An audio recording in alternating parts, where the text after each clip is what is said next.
بسم اللہ الرحمن الرحیم۔ السلام علیکم ورحمۃ اللہ وبرکاتہ۔ مرنے والوں کو معاف کر دیں۔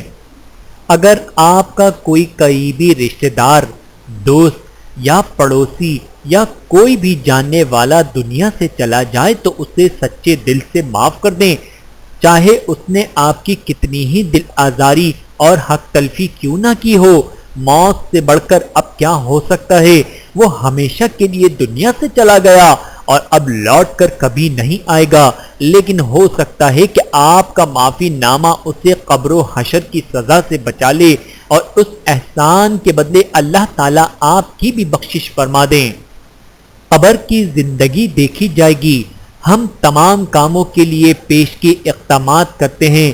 سردیوں سے پہلے گرم کپڑوں کا انتظام کر لیتے ہیں، گرمیوں سے پہلے ٹھنڈک کا انتظام کر لیتے ہیں، صبح ہوتے ہی دوپہر اور رات کے کھانے کا انتظام کر لیتے ہیں، رات گھر جانے سے پہلے صبح کے ناشتے کا سامان لے لیتے ہیں، بارش میں نکلنے سے پہلے چھتری لے لیتے ہیں، رات میں نکلنے سے پہلے روشنی کا انتظام کرتے ہیں، لمبے سفر پر جانے سے پہلے مکمل تیاری کرتے ہیں، لیکن قبر کی طویل زندگی کے لیے تیاری کرنے پر آمادہ نہیں، بلکہ اپنے آپ کو تسلی دیتے ہیں کہ دیکھی جائے گی۔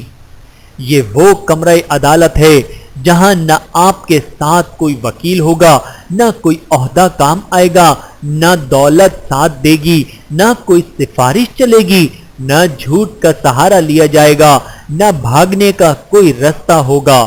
اللہ تعالی ہم سب کو سمجھنے کی اور عمل کرنے کی توفیق عطا فرمائے۔ آمین ثم آمین۔